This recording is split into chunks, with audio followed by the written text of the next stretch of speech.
Est lancé. Bonjour à toutes et à tous, bienvenue, merci d'être présent pour la séance d'aujourd'hui du séminaire du dictionnaire de la SPSG, car on construit progressivement un dictionnaire.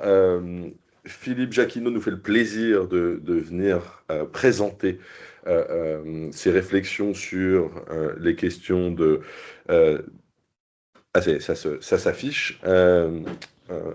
Des liens entre éthique et vertu, avec son regard. Donc Philippe est professeur à Évry, à l'université Paris-Saclay. Le format habituel, mais on s'adaptera, Philippe, c'est de poser les bases en 15-20 minutes maximum, grand maximum, pour qu'après on ait le temps de faire des retours et d'échanger. Donc je te laisse la parole et ensuite Laurent et moi en général on commence par faire des allers-retours de discussion puis on ouvre à la salle. Eh bien, merci beaucoup. Merci à tous d'être présents pour écouter cet exposé sur l'éthique des vertus et leur lien avec les sciences de gestion. Et puis, merci par avance pour toutes les remarques que vous pourrez faire effectivement pour que moi-même je précise ma pensée. Alors, les vertus, on commence à en entendre parler à l'occasion de la lecture en fait des travaux d'Homère. Si Homère, d'ailleurs, a bien existé. Alors, les vertus en grec, ça se dit arêté. Arêté, ça veut dire excellence, hein, excellence propre à un être. Un être est excellent lorsqu'il est accompli, c'est-à-dire il est devenu ce pourquoi il était fait. Alors, quand on lit Homère, l'Iliade et l'Odyssée, on a par exemple le personnage d'Achille, hein, qui est extrêmement courageux, qui a beaucoup d'honneur, qui est glorieux, qui parfois se met en colère, mais la colère a un objectif, c'est de dépasser l'obstacle, hein, donner la force pour dépasser l'obstacle. Donc voilà un exemple d'être qui a une excellence. De la même manière, Ulysse a lui aussi une excellence, mais Homère nous dit qu'il est rusé, hein. Et donc ça, c'est assez intéressant parce que ça nous montre que la notion d'excellence chez Homère n'a pas de connotation morale. Voilà. Donc ça, c'est un premier temps. On est au 8e siècle avant notre ère. Socrate il commence à approfondir un peu la notion de vertu, d'arêté. Et donc, il nous dit que la vertu est une, hein, au sens unité. Et elle consiste en la connaissance du bien et elle nécessite une gouvernance de soi. Voilà trois éléments intéressants et qui seront utilisés par la suite dans la systématisation de l'éthique des vertus. Platon va nous dire ou nous dit que derrière l'unité ou l'unicité de la vertu, en fait, il y a une pluralité fonctionnelle. Donc, on a quatre vertus principales. Thomas d'Aquin les appellera cardinales. Ce sont la prudence, le courage, la tempérance et la justice. Et donc derrière, bien sûr, il rappelle que ces vertus reposent sur une unité architectonique qui est ce que Socrate appelait la vertu. Voilà. Et donc ça suppose une harmonie intérieure fondée elle-même sur une connaissance du bien. Et voilà, tout simplement. Alors vient maintenant, j'en viens à Aristote, hein, qui est véritablement considéré comme le père de l'éthique des vertus, tout simplement parce qu'il a véritablement approfondi cette notion et puis il l'a systématisée de manière un petit peu plus générale, il l'a même enchâssé dans une vision politique. Alors, j'ai souhaité, pour vous présenter cette éthique des vertus, revenir à la définition qu'en donne Aristote dans l'Éthique à Nicomachie, livre 2, section 6. Et donc, ainsi donc, la vertu est une disposition à agir d'une façon délibérée, consistant en une médiété relative à nous, laquelle est rationnellement déterminée, et comme la déterminerait l'homme prudent. Donc c'est ce qu'on trouve dans l'Éthique à Nicomaque chez Vrin, traduit par Tricot. Alors il ne faut pas hésiter lorsque vous lisez Aristote à aller sur différentes versions, hein. Il peut y avoir des éclairages différents, y compris des versions anglophones. pense par exemple à la traduction qu'on trouve chez Oxford, aux éditions d'Oxford, parce que ça peut apporter un éclairage utile. Voilà, mais je vais commenter cette définition, ce qui vous permettra de comprendre véritablement ou de vous rappeler ce qu'est l'éthique des vertus en reprenant chacun des mots qui paraît peut-être un petit peu compliqué. Alors, tout d'abord, une disposition. Disposition, c'est ce qui va donner une capacité à, hein. Et comme c'est une disposition, c'est stable. Donc ça veut dire que la personne est fiable dans ce qu'elle va faire. On peut prédire en quelque sorte ce qu'elle va faire compte tenu de cette disposition stable. Si on sait qu'un guerrier est courageux, eh bien on sait qu'il a de grandes chances de tenir face au danger, même si bien sûr il peut avoir une délibération, même s'il peut faire autrement. Il conserve sa liberté, mais on sait quand même que son caractère est orienté vers ce courage et pouvoir affronter la difficulté.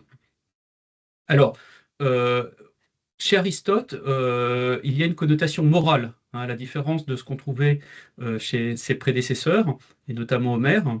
Et la vertu, c'est ce qui rend l'action bonne. Alors, disposition à agir. Agir, l'action, c'est quelque chose qui est très important. La pratique, c'est quelque chose qui est très important chez Aristote. Et donc, la vertu se prouve tout simplement dans les faits, dans la conduite réelle. Donc, c'est l'agir qui est rendu possible par la disposition.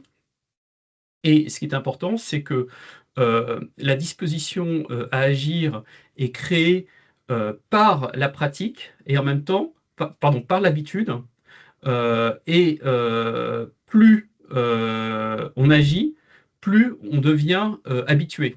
Donc c'est une sorte de rétroaction, une boucle, et j'appelle ça un cercle vertueux. Donc en fait, on est disposé à agir, donc on agit, et c'est parce qu'on agit qu'on devient aussi plus disposé. Donc en fait, il y a un cercle vertueux qui est tout à fait intéressant. En sciences de gestion, on appellerait ça une rétroaction. Alors on le fait de manière délibérée, hein, lorsqu'on est vertueux. Donc on engage un choix et on n'est pas sous une impulsion, en fait, hein, sous l'empire d'une impulsion. Donc tout cela est fondé sur la raison qui oriente l'action. Euh, En fait, le vertueux se gouverne et en cela, il est libre. Donc ça dénote avec une certaine vision de la liberté assez contemporaine, qui est de dire c'est de pouvoir faire ce que je veux dès lors que ça ne dérange pas les autres.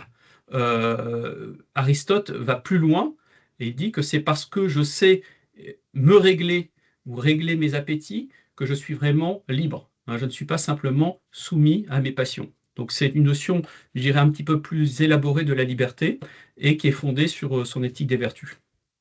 Consistant en une médiété, donc on connaît tous la notion de juste mesure qui fait qu'une vertu est située entre deux vices opposés qui correspondent à un trop ou à un trop peu d'appétit sensible, qui sont des formes de désordre. C'est pas pour autant que la médiété est de la tiédeur. Alors, j'ai prononcé le terme d'appétit, il faut définir ce que c'est, et Aristote passe toujours beaucoup de temps à expliquer ces concepts. Donc, l'appétit, c'est une orientation vers un bien perçu comme tel, hein. Et ça, on le retrouve dès le début de l'éthique à Nicomaque. Alors, il y a deux formes principales d'appétit sensible, ce qu'on appelle le concupiscible, donc c'est les désirs, des plaisirs et des biens sensibles, et ça, c'est réglé par une vertu majeure qui est la tempérance. Et puis l'appétit d'irascibilité, qui est, je l'ai expliqué tout à l'heure avec l'exemple du courage, hein, c'est savoir réagir face à une difficulté, à un obstacle, face à un danger. Et ça, c'est réglé par une vertu qui est également majeure ou cardinale, qui est la force. L'appétit rationnel, qui est la seconde catégorie d'appétit, elle, on peut aussi l'appeler la volonté, hein. Et donc la volonté, c'est ce qui va incliner, hein, à faire un choix lorsque la raison a jugé d'un bien. Alors là, la vertu principale, cardinale, quand on dit cardinale, ça vient de cardo, hein, qui veut dire axe ou gon en grec, donc autour duquel les autres s'ordonnent en quelque sorte, hein, ou pivotent. La prudence, on l'appelle aussi selon les âges. Alors, en grec, c'était phrodésis, mais on l'a retrouvé plus tard sous le terme de sagesse pratique, voire de bon jugement. Et donc, c'est ce qui consiste à savoir ce qu'il convient de faire dans les circonstances qui se présentent.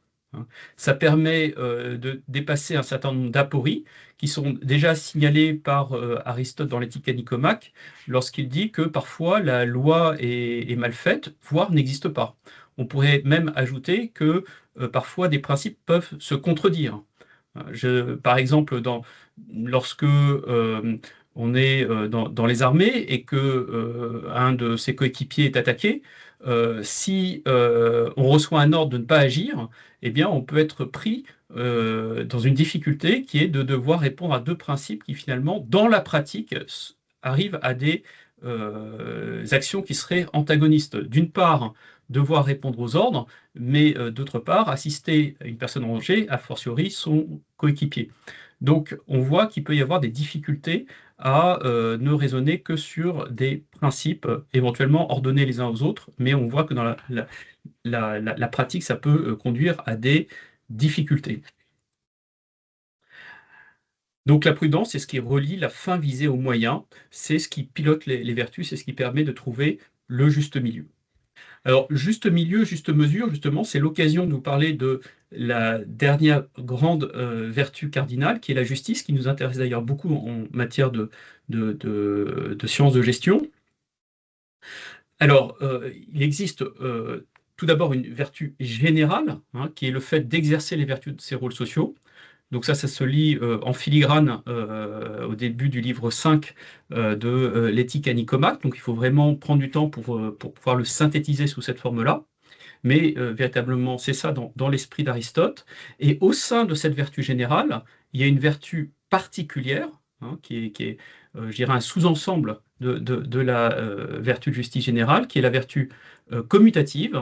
Et ça nous intéresse en matière économique, c'est-à-dire qu'il doit y avoir une équivalence des biens échangés, où il existe aussi une vertu particulière distributive, hein, où effectivement, lorsque des hommes et des femmes se rassemblent pour effectuer un travail en commun, eh bien, Aristote dit qu'il y aura une justice distributive lorsque le surplus qui aura été créé par cette organisation sera distribué en égalisant les rapports rétribution sur contribution.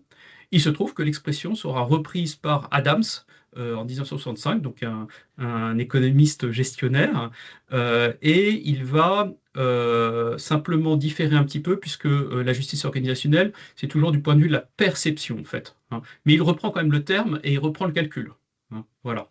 Donc, je fais aussi mention de la notion de justice universelle, hein, qui est aussi très présente chez Aristote.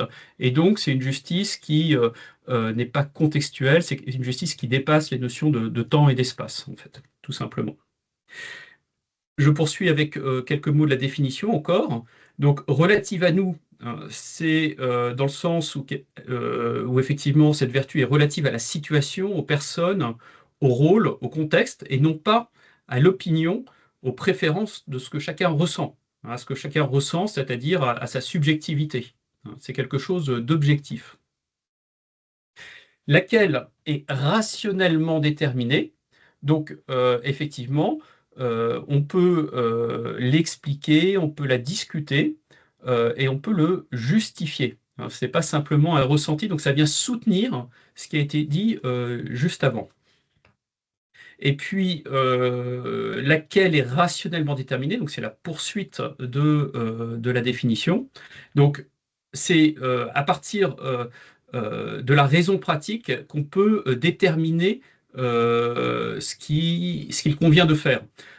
Et ce n'est pas le résultat d'une démonstration scientifique. On verra qu'effectivement, dans l'histoire, la philosophie a évolué vers ce côté scientifique, mais ce n'est pas du tout l'optique d'Aristote, même si des questions de calcul, des questions de principe, des questions de coutume peuvent entrer en ligne de compte dans la décision, mais ça ne peut pas être le seul résultat d'un calcul mathématique. Alors, on arrive à la fin de la définition, comme le déterminerait l'homme prudent. Donc, vous voyez que la vertu de prudence est vraiment au cœur de la réflexion d'Aristote. Donc, l'homme prudent l'appelle phronimos, hein, voilà, et la prudence, c'est phronésis. Et donc, la rationalité, c'est pas du tout quelque chose d'abstrait. Elle est incarnée dans un jugement. Elle se manifeste dans la capacité à voir ce qui importe. Et ça, c'est notamment réglé par une éducation, par des institutions qui orientent, etc. Alors, un homme prudent, c'est pas un homme timoré, hein, c'est pas un homme moyen, c'est pas un homme aussi qui se sent bien avec ce qu'il fait, hein. C'est celui qui a acquis par l'expérience, la formation du caractère, une perception fine des situations, une capacité à délibérer correctement. C'est quelqu'un qui a un jugement stable.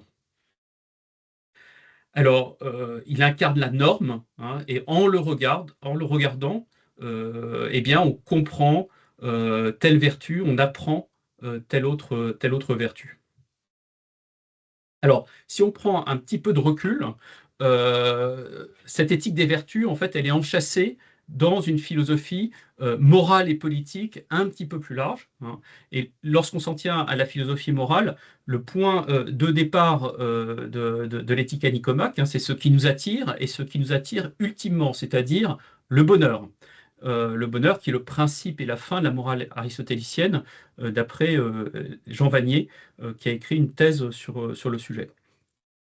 Alors, une vie euh, qui est réussie, c'est une vie qui s'accomplit, hein, qui s'est accomplie et qui s'est accomplie en développant toutes les vertus dont on était capable, tout simplement. Voilà. Et comme ça exige quand même des efforts, parfois des renoncements, eh bien, il est nécessaire, et ça c'est dans le livre 8 de l'éthique à Nicomaque, d'avoir le secours finalement, ou l'appui, ou le soutien d'amis, que ce soit dans la dimension de premier ordre, qui est l'utile ou l'agréable, ou alors dans sa dimension excellente, où l'autre compte pour lui-même, et finalement deux amis s'entraînent mutuellement à être plus vertueux. Voilà. Alors, je saute 4 plus 12, 16 siècles, hein, et on en arrive à une reprise finalement de la philosophie aristotélicienne par Thomas d'Aquin, hein, qu'il va compléter. Il va, je dirais, entrer, il va s'approprier cette philosophie et puis il va lui donner une vision un petit peu plus théologique. Donc le changement d'horizon, il va changer d'horizon, hein, et donc la fin ultime, ce ne sera pas l'accomplissement humain dans une vie bonne, ce sera une fin plus surnaturelle, c'est-à-dire tout simplement pour les chrétiens, ça sera l'union à Dieu. Voilà. Et pour cela, il met en avant, il discute de trois vertus qu'il appelle théologales. Elles sont théologales parce qu'elles orientent vers Dieu. La foi, s'en remettre à Dieu et reconnaître une vérité reçue par la révélation comme repère pour vivre.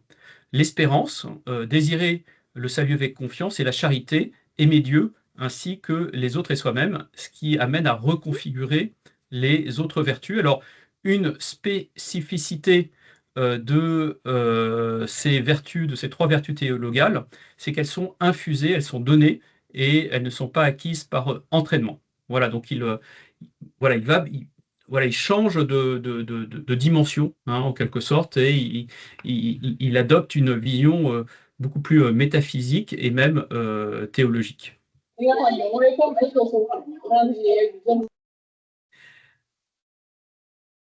Je passe à présent à l'ère de la modernité, en évoquant la philosophie de quelques personnes qui l'ont marqué, comme Descartes, qui a séparé de manière analytique l'âme et le corps, et qui l'ont amené à rechercher finalement des repères moraux plus clairs. Il a appelé en fait à ce que l'on réfléchisse à des, voilà, des repères moraux plus clairs. Et Kant est bien sûr celui qui a le plus répondu à cette attente, hein, notamment en faisant des tests universalisation, et qui aussi dans son impératif catégorique a appelé à respecter la personne comme une fin et non pas comme un moyen. Bien sûr, les économistes s'appuient beaucoup sur la philosophie utilitariste qui nous vient notamment de John Stuart Mill.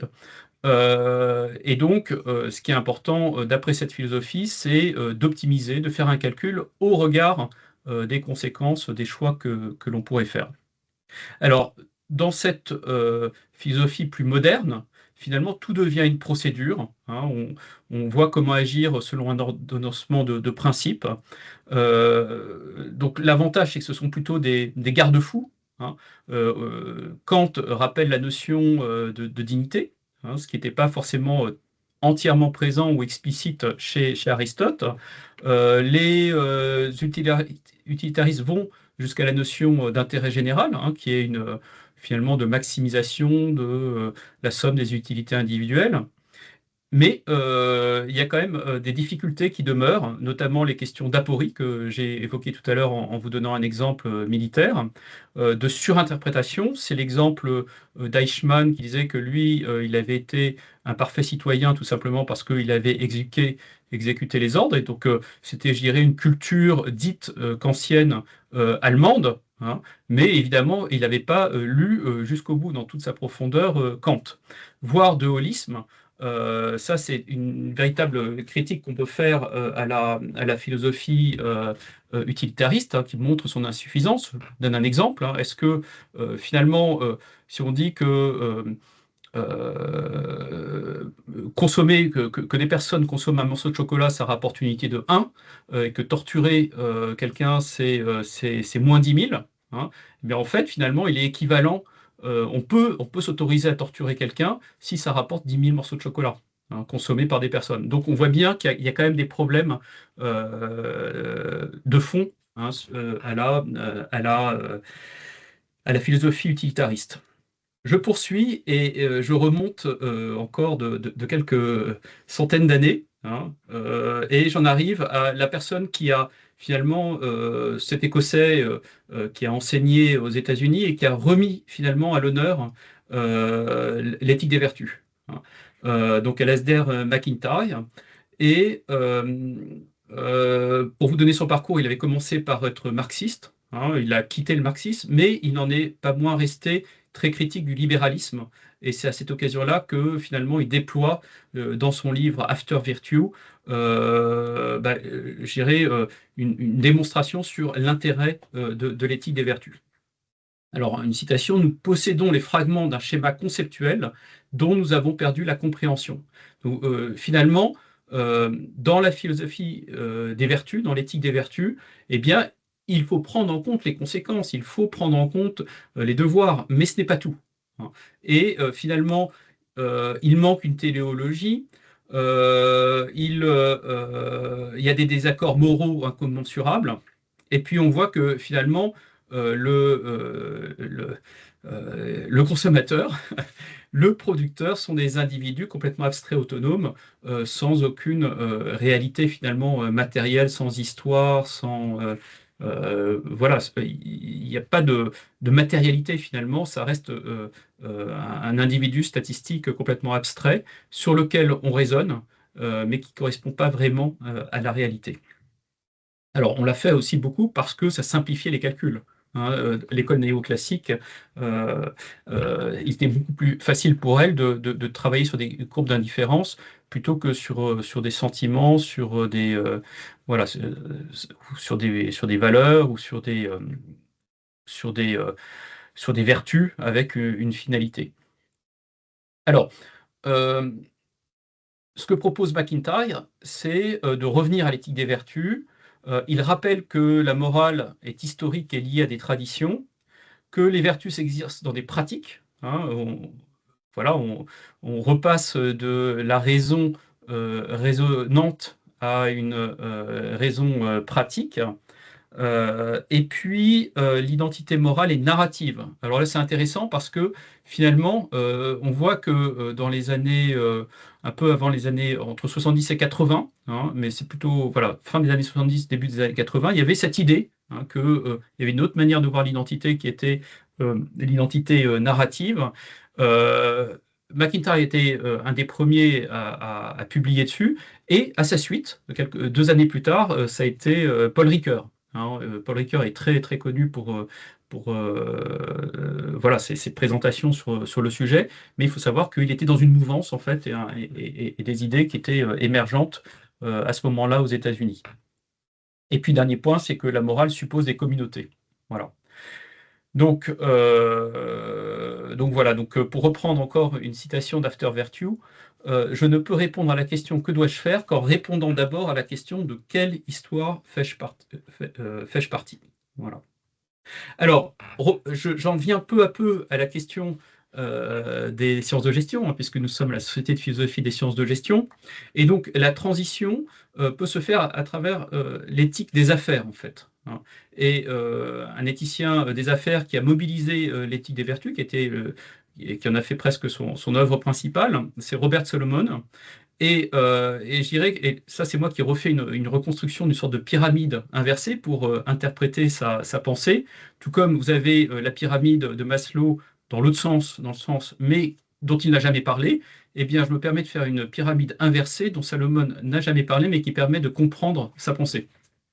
Alors, pour lui, eh bien, dans la société, il y a des organisations. Donc là, on commence à aborder la question du management. Ces organisations sont composées de personnes qui exercent des rôles. Et nous dit Solomon, si on veut finalement agir sur la société de manière éthique, hein, eh bien, il faut agir sur les vertus des rôles des personnes qui composent les organisations, qui elles-mêmes composent la société.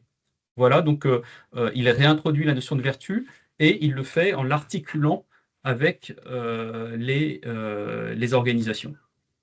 Alors, quelque chose qui est beaucoup plus méconnu, hein, c'est le revirement à 180 degrés de Michael Jensen. Donc Michael Jensen qui est connu pour notamment avoir comment dire, observer l'asymétrie d'information entre un dirigeant d'entreprise et ses mandants, c'est-à-dire les actionnaires.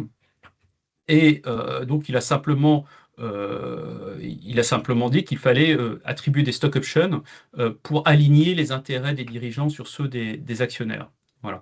Et il l'a justifié dans un article qu'il a intitulé The Nature of Man, tout simplement en disant que l'homme était un optimisateur permanent. En fait, il reprend simplement le postulat néoclassique que l'homo economicus, effectivement, calcule sans cesse et choisit sans cesse ceux qui lui rapportent le plus, tout simplement. Mais avec la crise des années 2000, il a observé que, dans des grandes sociétés comme Enron, il y avait une sorte d'emballement, hein, tout simplement, et que cet emballement était lié même aux instruments financiers que lui-même avait suggérés. Alors, il se trouve il a eu beaucoup de notoriété et ses théories qui sont assez simples, hein, finalement, ont été fortement relayées par Wall Street, tout simplement parce que on disait, regardez, ce qu'il dit est tout à fait sensé, et donc procédez à des distributions de stock options et ne nous oubliez pas au passage. Donc, il a été très valorisé par cette théorie très simple, fondée sur quelque chose d'assez simple, mais sans doute assez incomplet, le fait que l'homme était un observateur permanent. Et donc, il a été très perturbé par la crise du début des années 2000, crise financière. Et peu à peu, il a essayé de comprendre où était son erreur, sans l'appeler véritablement une erreur de sa part, mais on comprend bien entre les lignes qu'il voit qu'il y a quelque chose qu'il comprend et qui lui a échappé. Et finalement, il en vient à dire que l'homme intègre, c'est celui qui honore sa parole, et au moment où il honore sa parole, il ne calcule plus. Hein, il n'est plus dans une logique coût-bénéfice de tenir ou pas sa parole. Et donc finalement, tout ça, ça a introduit une énorme brèche. Hein. On voit que des personnes qui avaient des postulats très forts, finalement, se rendent compte des limites de leurs postulats et des conséquences de leurs postulats. Et donc, il va développer peu à peu la notion d'intégrité. Il sera très peu publié, hein, parce qu'effectivement, ça a fait appel à de la philosophie et qu'il ne maîtrise pas non plus lui-même à 100%, que les lecteurs ne maîtrisent pas non plus à 100%.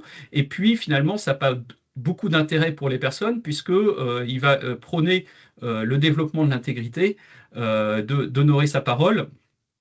Et ça, c'est pas véritablement immédiatement instrumentalisable. Donc voilà, entre le côté très abscon, ou apparemment très abscon, et le côté non instrumentalisable, effectivement, il n'a pas eu beaucoup de succès. Il a eu beau essayer de publier pendant 15 ans, il n'y a que 2 ou 3 conférences dans lesquelles on le retrouve, et finalement un livre qui en a fait un chapitre, parce qu'on ne pouvait pas refuser d'avoir Jensen dans un chapitre. Mais voilà, il a quand même fait une évolution qui est tout à fait intéressante. Alors, ça a été mon travail de thèse, essayer de réconcilier finalement sciences de gestion et philosophie morale et politique, de thèse, pardon, d'HDR, pour essayer de mieux comprendre ce que c'était que le concept d'intégrité. Alors, le concept d'intégrité, justement, s'appuie sur les deux. Sur la vision très managériale, qui fait que dans la vie économique et la vie des entreprises, tout est nœud de contrat, hein, et d'où le focus très important de Michael Jensen sur le fait qu'il faut tenir sa promesse, honorer sa promesse, tenir sa parole, et sur la philosophie morale et politique, finalement, qui est assez méconnue des sciences de gestion, sauf lorsqu'on est à la SPSG. Et donc là, il est question de vertus morales, de vertus personnelles morales et de rôles sociaux. Alors, lorsqu'on on réunit les deux, finalement, ça permet de définir un concept qui était très très difficile de définir jusqu'à ce que je le propose dans un dictionnaire de philosophie des sciences de gestion de langue anglaise. Et donc finalement, on peut définir l'intégrité comme étant le fait d'honorer sa promesse envers soi et envers les autres, d'être juste, c'est-à-dire d'exercer les vertus de ses rôles sociaux. Donc on voit bien que d'un côté, il y a toute la question de la promesse qui intéresse les sciences de gestion, et de l'autre côté, la question des vertus. Hein, on retrouve la question des vertus, d'où l'importance des vertus. Et donc cette disposition, cette intégrité en acte repose sur une disposition, hein, qui est elle-même faite de volonté et de sagesse pratique. Voilà, et on peut agir, hein, de manière instrumentale, alors plus ou moins directe. On peut agir sur la volonté en déployant ou en montrant des personnes exemplaires au sein des organisations, et puis on peut accroître la sagesse pratique en favorisant le débat interne au sein des organisations. Donc voilà un exemple concret qui font qu'on peut avoir tout intérêt à mobiliser l'éthique des vertus pour les sciences de gestion. Il me reste deux ou trois diaporamas. Donc, un premier qui montre qu'effectivement, on peut agir pour essayer de sortir de l'instrumentalité habituelle du management ou des sciences de gestion, qui finalement en viennent souvent à préconiser un contrôle toujours plus important par crainte de l'opportuniste des managers, tout simplement, des délégataires. Eh bien, là, l'éthique du vertu nous réouvre des possibilités. Et donc, on peut finalement, là où on parle de formation à l'autonomie, hein, dans les entreprises et en sciences de gestion, on peut parler d'éducation à la liberté. Et quand on mobilise l'éthique des vertus, ça réouvre des possibles. Hein. Ça veut dire qu'à partir du moment où on va développer une politique d'intégrité, finalement, on va pouvoir diminuer un peu le contrôle et éviter les cercles vicieux entre contrôle et opportunisme, puisque finalement, parfois, on peut devenir plus opportuniste parce qu'on est plus contrôlé. Donc, c'est une manière de sortir de ce cercle vicieux en mobilisant finalement le modèle anthropologique qui sous-tend l'éthique des vertus. C'est un modèle qui est ancré dans le réel et porteur de sens. Et c'est ma conclusion. C'est-à-dire que quand on prend un peu de recul, il me semble que le modèle de l'homme vertueux, finalement, est un petit peu plus complet que le modèle de l'homo economicus, que le cadre de réflexion est aussi très complet, hein, puisque finalement cette éthique des vertus étant chassée dans une éthique, enfin dans une philosophie morale qui elle-même est sous-tendue par une science politique euh, qui en constitue les fondements. Donc, en ce sens, on peut l'appeler architectonique. Il y a une véritable téléologie, hein, alors qu'effectivement dans la période moderne, on avait oublié cette question de finalité, d'ordre, de sens. On parle beaucoup de sens au travail, donc c'est important de retrouver cette notion de science et de savoir finalement d'un point de vue métaphysique ce que ça représente. Et puis finalement, quand on mobilise cette éthique des vertus, ça permet de, je dirais, rétroéclairer un certain nombre de sujets de management en allant plus en profondeur, en étant plus ancré dans le réel. On parle de théorie ancrée. Je pense que là, le fait d'avoir une philosophie ancrée, finalement, ça peut permettre de réinvestiguer un certain nombre de phénomènes de management. Alors, voilà, l'autorité, j'ai pris deux exemples, hein. L'autorité est concédée à celui qui fait grandir. Mais grandir, c'est quoi? C'est s'orienter vers son bonheur, tout simplement, hein. Donc, voilà une manière de comprendre ou je dirais de percevoir la question d'autorité. Et puis, on peut aussi réfléchir à la question de la loyauté. Parfois, voilà, il est difficile d'interpréter effectivement les conflits de loyauté qui peut y avoir, mais Aristote nous dit que ce qui est important, c'est qu'il y a un alignement, alors on va appeler ça des valeurs, entre les valeurs de la société, les valeurs des organisations qui ont reçu la license to operate de la société, et les valeurs des personnes qui sont au sein de ces organisations. Et ce que Aristote préconise, c'est que tout ça soit aussi orienté avec des valeurs plus universelles, voilà, plus universelles. Il appelle ça des lois naturelles. Et il nous donne même une solution, il nous propose une solution, c'est que si la société, si les organisations dévient de cette loi naturelle, eh bien, ce qui est important, c'est que les personnes se conforment à cette loi naturelle plutôt que, comment dire, cherchent à coller aux valeurs de l'organisation ou de la société déviante. Voilà. Tout simplement, je dirais, et j'ajouterai encore peut-être une dernière intuition, c'est qu'il me semble que finalement, le leader, c'est celui qui a cette vision assez complète, finalement, une vision politique, morale, vertueuse, accomplissement téléologique. Il me semble que moi, j'aurais assez envie de suivre un tel leader, en fait. Voilà. J'en ai fini pour ma présentation. Merci beaucoup.